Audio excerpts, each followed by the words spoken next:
And welcome back to Pastor Plek's podcast. I am so glad to have all of you joining us here as we are recording live from Austin, Texas. And I'm your host, Pastor Plek, and joining me in studio today is none other than Nicole, Super Trooper Troup. Welcome back, Nicole. Thank you. Still not going to mention anything about her dating life. Oh my All right, James Foster, who is the church planner of Taylor Bible Church, launching in September. Glad to have you back as well. Happy to be here. And then none other than Lieutenant Tim Chancellor, who's coming from a police department near you and also works with one of our favorite people, Pastor Officer Grayson. So glad to have you back with us. We're going to be talking about leadership and specifically change management. Because if you're asking me, what is leadership?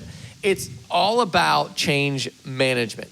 And here's what I mean by that. If you were just sort of like given life and you didn't have to like lean into something for something to change, then there is no need for a leader. A leader is the one who's going to like set direction, and when the organization gets off course, has to veer it back, and that's going to create some change because I think we naturally drift. So Tim, I want you to talk about just this from maybe your perspective in just leading men and women in a police department, and has there ever been anything that's changed in the police department? Oh, absolutely. How often does change come about in your world? Only in days that end in Y. Excellent. Is there anything that comes to mind that you're able to talk about that has been a change maybe in the past, 10 years or so that you've had to shift, that was do things one way and then another, whatever information came out, or, hey, do it one way, then men and women drifted until they were no longer doing the thing and you had to bring them back on course? I think so just with a little bit of background, I started in 2003. Yep. So I'm coming up on 20 years in this profession, which has been absolutely a blast. Learn every day. But one of the big changes in this last 20 years has been this expectation of like de-escalation, right? Now, it's something that I think we all knew about, we thought about, was something that we had tried, but it really has become an expectation as we interact with members of the community that are not following the instructions or the commands of the officers, that when time allows, do we give folks this opportunity to try to bring them back down as we interact with them. And sometimes time does not allow. Sometimes you got to go. But that has been probably one of the biggest changes in the last 20 years. So when you're bringing this into a culture where folks that's not been an expectation. It is helping folks understand that it is something we need to be doing. It's not just a buzzword. Right, because I think the value issue would be different. You take a salty, old, crotchety guy who's been in the police department for 30 years, and he looks, someone's not, they're black and white, you're not doing what you should be doing, I'm going to escalate to the highest level because I have complete authority to do that. And so to transform that person, or transform the way that person thinks, has got to be super hard. It is, and it could, and depending on the generation that they came into the profession, depending on, that person's experiences, there's many different ways you can kind of walk them through that. Yeah. For older people, it's like, hey man, you're not young anymore. Getting into fights, you get hurt and other people get hurt. Right. For the younger folks, it may be just teaching them this as a foundational principle because they didn't know anything else. Right. So this is just how we do it. But it is, that's just one small example, but in a profession that's constantly changing, every 2 years the legislature meets and they put new laws on the books. And so we have the opportunity. That's wild. To change. And we have to adjust to that every 2 years. Is there any laws that you can think of that like, oh, that was a big shift, like that came out, I don't know, recently or not recently, that made policing, I don't necessarily need to criticize like legislature, but just the fact, like, this was hard. A hard shift was we did it this way and now we're doing it this way. Is there anything you can think of? Well, over the last 20 years, just the stance on marijuana has changed. Okay, good. Right. Okay. Also the stance on handguns. Right. There's a particular statute, it's unlawful carrying of a weapon, and probably in 20 years, I think that statute has changed 5 or 6 times. Wow. So it's just... Because that could get frustrating. It can be. And you, it is our responsibility in order to keep up with that stuff, as professional officers. But at the same time, there's this understanding, and you may not know it when you come in as a brand new officer, but if you're there a little bit, there's this acceptance that there is a group down in our capital that every couple of years they pass bills and things get changed, and then that goes into laws, and then we just have to adjust to that. Yeah, which is really hard. For me as a pastor, I've got one set of law that was written 2,000 years ago, and so I don't, there's no adjusting, and if things do adjust, it's probably because I'm wrong, right? Like, so I think that is unbelievably difficult because it's hard enough for me to know the Bible, and I'd probably say like the stack of laws that you guys have to know is probably equivalent. I don't know if there's like 613 plus the law of grace, but like I don't know what you guys got for a number of laws, but I'm assuming just from Pastor Officer Grayson and his studying to be a police officer, he was constantly studying on de-escalation, different techniques, different laws about what a break-in is or aggravated assault or what all those things. And that's just a lot to know for one person. And then when those things can change every so often, man, that's a lot. Yeah. And the academy is only 6 months, but it's a lifetime of learning. So, when we talk about, and I'm sure you probably see this in the church world too, but one of the things we'll say is that, cops don't like the way things are and they don't like to see change. So we're stuck in this purgatory, right, of how do we move people through that change? Right. And there's some things that I've done in the past that have been helpful, but I will tell you that this is where I have an emotional struggle when it comes to leadership, especially, let's say if it's a project or a policy or a procedure or something that we're going to be bringing in, and I've been working through this project for 6 months, and then we get to the point where we're going to roll it out. Many times I forget I've got a 6-month head start on these folks, and I expect them to be where I'm at 10 minutes after I've rolled this thing out. That is huge. Right? Because you've had a time to emotionally process all of that. Absolutely. And kind of there's anger, there's denial, there's frustration. Why would they say this? And then when you've processed that and you give it to somebody else, you're expecting them to arrive right where you're at with all the processing you've done. And that's hard. So talk to me. This is good. I think this is the part of leadership change management that I don't think people see is the emotional processing of change and decisions, especially when a leader makes the decision. Usually you made this decision through a process of you've seen something, and maybe, because you very rarely do leaders who are successful just go, we're doing this, and flip it. It's they've processed, they've seen something, they know there's a need for change, and then communicating that change and then implementing that change is way different than just seeing a need for it.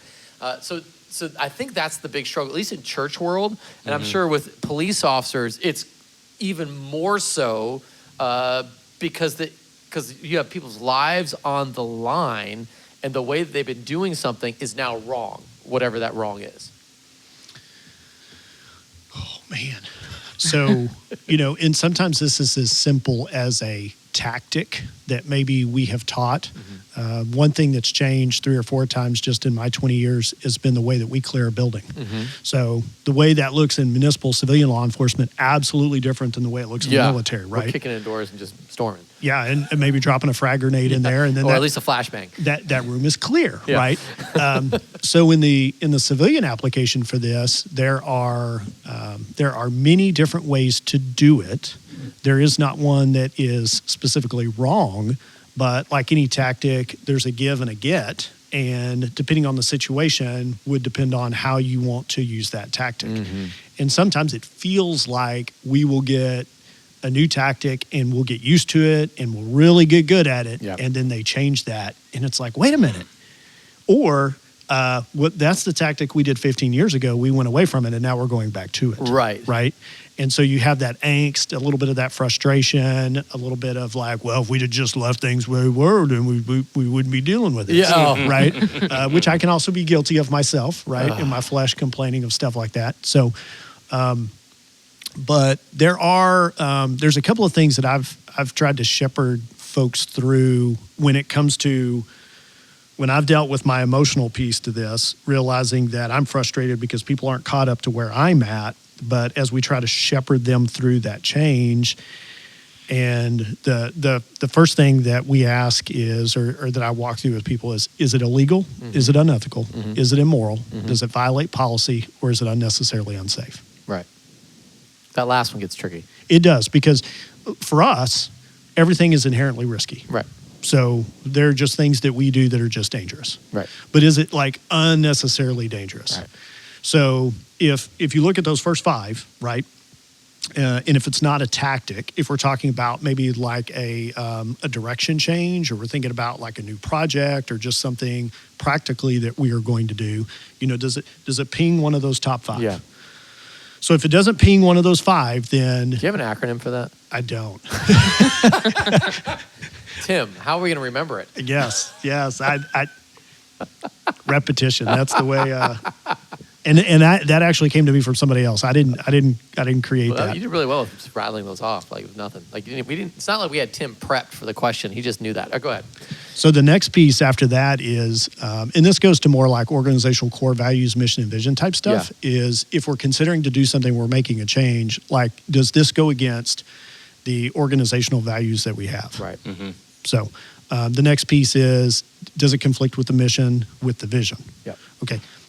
If those things, if it doesn't ping the top 5, if it doesn't conflict with our core values and our mission and our vision, then the next question that we just have to wrestle with ourselves is, do I not like it because it's change? I love that. Yeah. And you have to communicate this. What you just said, I feel like it needs to be communicated early and often, which is probably why you have memorized it and know it so well. Because let me take it to my world for a second. I can tell you the one thing that every church on the planet wrestles with, right? Here's the thing that we don't like the way it is and we don't want to change. It's community groups or small groups or whatever you call them. The problem is childcare. Like, what do you do? It is always a problem because someone has to coordinate it, someone has to pay for it. There's always an issue. And so you'll like in every church, it's kind of like, we did it, didn't we do it like this 5 years ago where we said we're gonna centralize all child care at the church? No, we're gonna decentralize all child care, put it on the community group leaders or small group leaders to go and file the child care. We've gone back and forth, ping-ponging all over the place, and it's trying to find a solution that I feel like ever since the advent of Sunday school not being cool anymore, we've struggled with, and that's been hard, and I feel like that's where we wrestle with it. And I would love to hear, Nicole, from your perspective, Super Trooper Nicole, is that, like, from your perspective, what is something in church world, or maybe from your corporate background, where change is always about to come for something, because I don't like the way it is, but I don't want to change? Yeah. I've always, coming from my corporate background, I've always seen this in like having to have stricter policies for like compliance purposes. Yeah. So I was in the healthcare sphere for a really long, well, not really, a really long time to me. It was like 6 years. Forever.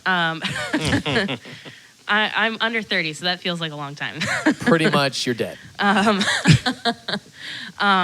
But so, and I worked in healthcare. So first of all, we have to deal with the FDA. And then one of the companies that I worked for is publicly traded, which means that we have to deal with SOX compliance and the SEC. Oh, nice. And yeah, it's not fun.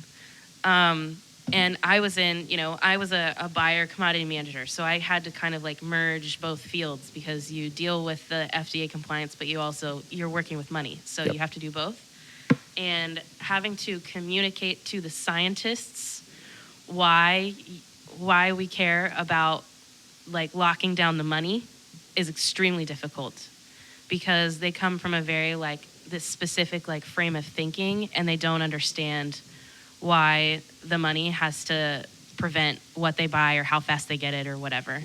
And vice versa. Like the finance people don't understand why we have to buy like really specific stuff that's really expensive. Right. And why it has to be like that great. And so like juggling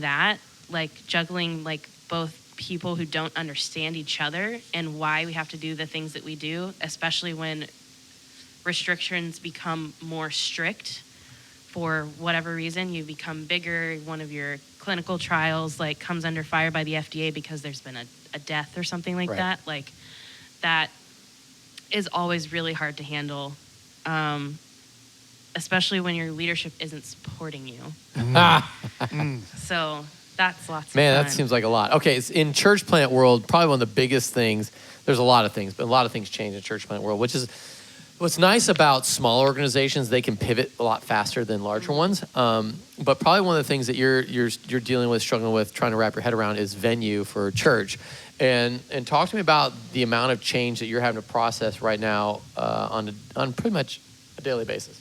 Yeah, I mean, there's about 8 different types of work that I get involved in each day that require a different hat to put on and different things to do. Yeah. So securing a venue is definitely the first question that I get. Where are you going to meet? Yeah. Where are you going to be?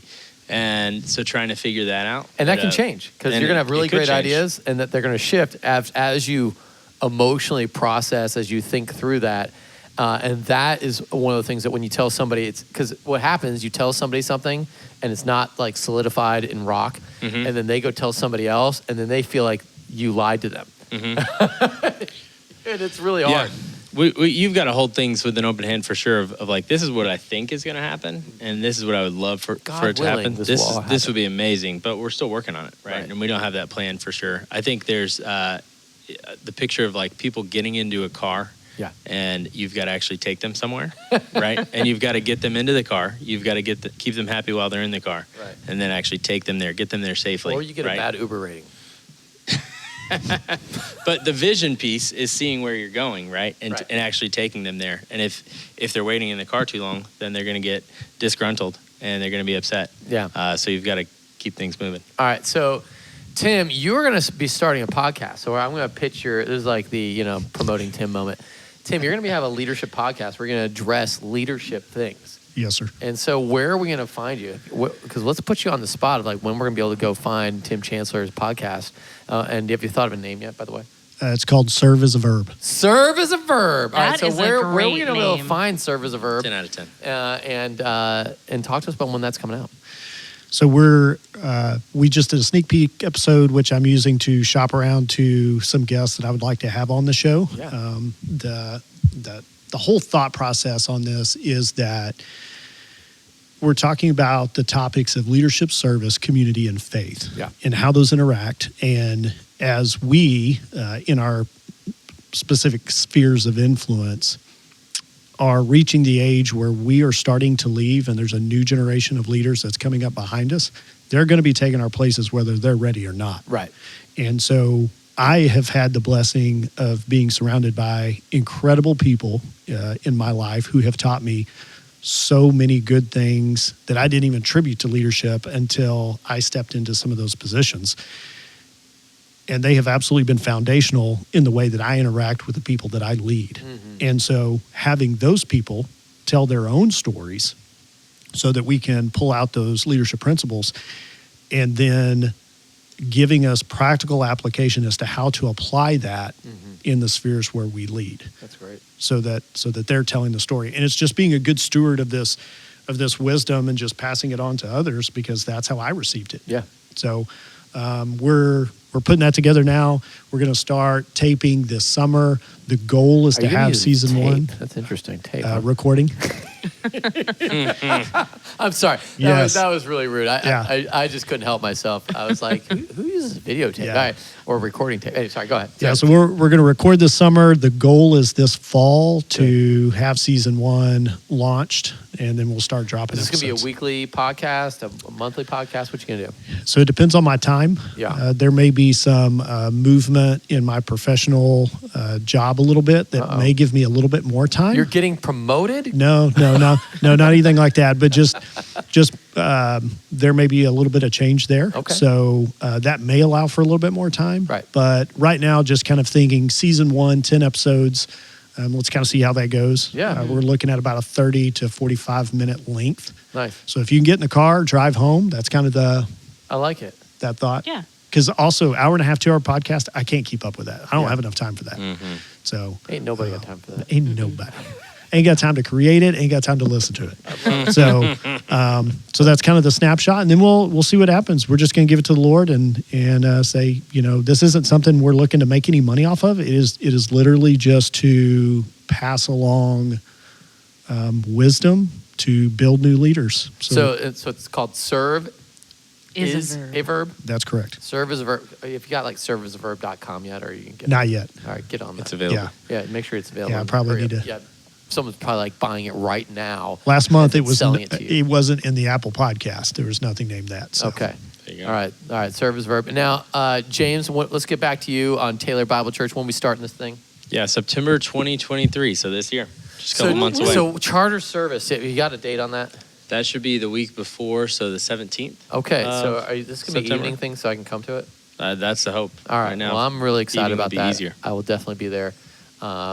Long time coming for this church plant. Very exciting to see Taylor getting a church of her own, Taylor Bible Church. So go to taylorbible.org and would love, any of you guys can get out there and support. In fact, you can get a Taylor Bible Church shirt right here. We don't have the form for that yet, but Yeah, we you're might gonna have to work on something. you need to get and listen, he made me buy mine, which is crazy. And so you need to get on James for that. If you want to be a gold member, you just donate. Gold member, you can buy your shirt for the small price of $1,000 a shirt. All right.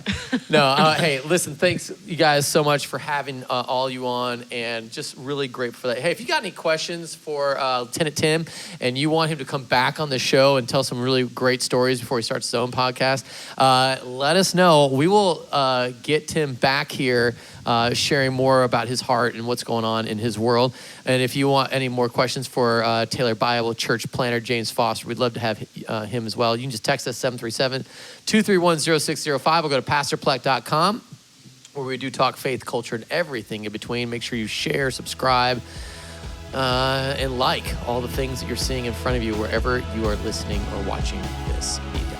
So from our house to yours, have an awesome week of worship.